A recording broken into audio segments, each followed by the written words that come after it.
The needle threader on the Bernina 880 is pretty amazing. If you've unthreaded the needle just like I have, you'll need to touch the needle threader button to activate, kind of set it up, ready to be used. So the light has to be lit, and you'll notice that when you thread the machine, that automatically comes on when you get started correctly. So when you're at the last guide, right above your needle, make sure your thread is kind of pulled in there, and then you're going to find that there's just a little mouth right here. You're setting the thread in, and then you'll find over the side there is a thread cutter. When you pull, it cuts the thread to the perfect length, plus holds it so it's nice and secure. Then you're going to touch the lit needle threader button and then just sit back and watch the magic happen.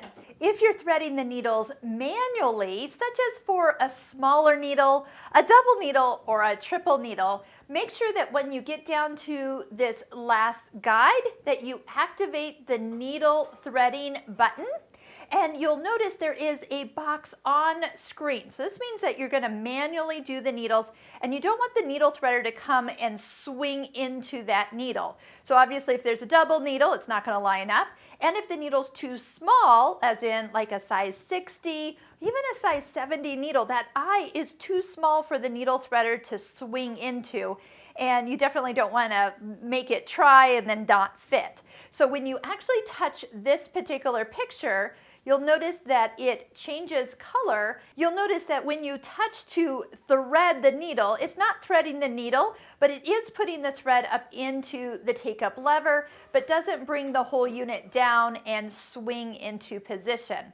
It does lift the foot up, and then I can manually thread the needle myself.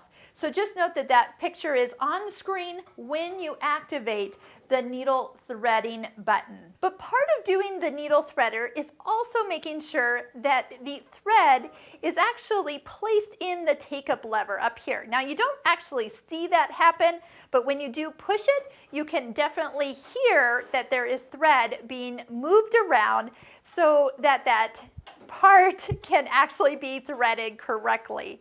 So definitely take a look at So definitely make sure that when you are threading your machine, you are doing it in the right order.